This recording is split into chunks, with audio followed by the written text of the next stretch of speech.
الحمدللہ ہمارے ان نوجوانوں کی محنت رنگ لائی ہے، اور انشاءاللہ العزیز اس پروگرام کے نتائج بھی بہتر سے بہتر ہوں گے، کہو انشاءاللہ۔ مغرب سے پہلے سے لے کر آپ بڑی دل جمی کے ساتھ اپنے اس پروگرام کو سماعت فرما رہے ہیں۔ ابھی مجھ سے پہلے ہمارے بہت دور کے مہمان جو آپ ہی کی زبان میں بڑے اچھے انداز سے سمجھا رہے تھے، جن کی مکمل بات تو ہم نہیں سمجھ پا رہے تھے، لیکن بات سے یہ اندازہ ضرور تھا کہ آپ کو سننے میں بڑا مزہ آیا تھا، اور آپ نے الحمدللہ ان تمام باتوں پر عمل کا ارادہ بھی کیا ہے۔ ان سے پہلے جناب حضرت قاری رحمت الہی صاحب آپ کے سامنے خطاب کر کے جنہوں نے عشاء کی نماز کا فریضہ انجام دیا ہے، ان کی باتیں بھی آپ نے بڑی غور کے ساتھ سنی ہیں۔ میرے بھائیوں، آپ کے لیے اب میں کوئی نیا آدمی نہ رہا۔ پچھلے سال بھی آپ کے بیچ میری حاضری ہوئی۔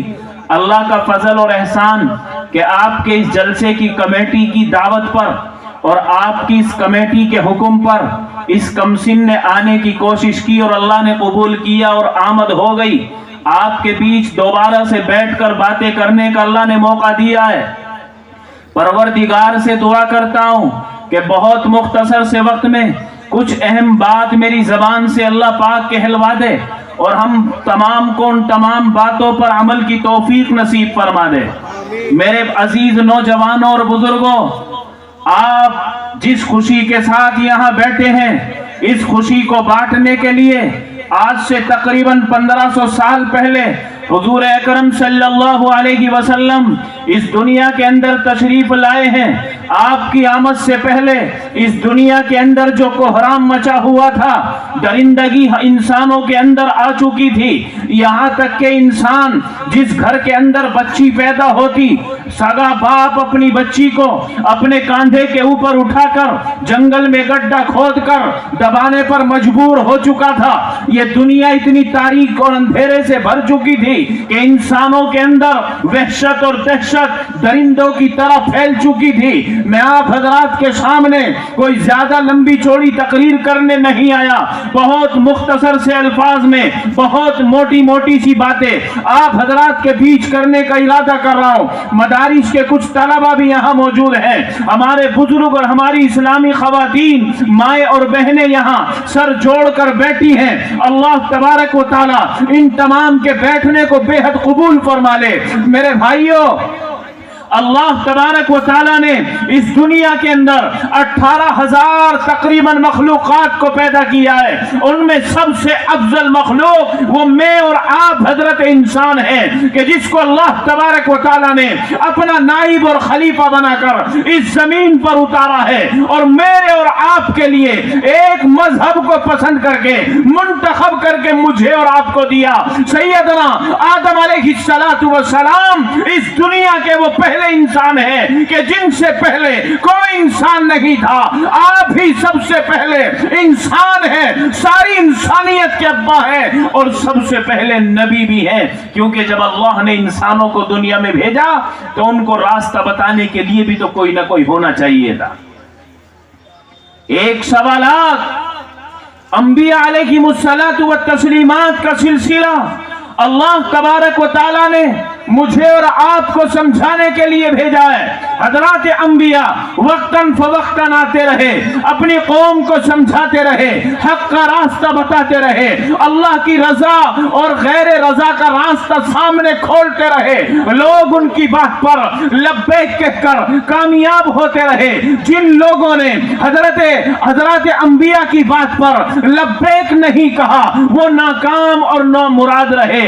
اللہ تبارک و تعالیٰ نے جو پسندیدہ مذہب کہ جس کو مان کر اپنی رضا کا تحفہ دینے کا وعدہ کیا ہے، وہ کہو سب اپنی زبان سے، وہ مذہب اسلام ہے۔ اللہ تبارک و تعالیٰ نے قرآن کریم کے اندر فرمایا ان الدین عند اللہ الاسلام۔ اللہ تبارک و تعالیٰ کا اگر کوئی پسندیدہ مذہب ہے وہ مذہب اسلام ہے۔ ہمارا یہ چہیتا مذہب ہے کہ نہیں ہے؟ کتنا پاکیزہ مذہب ہے، کتنے سنہرے الفاظ سے حضور پاک صلی اللہ علیہ وسلم نے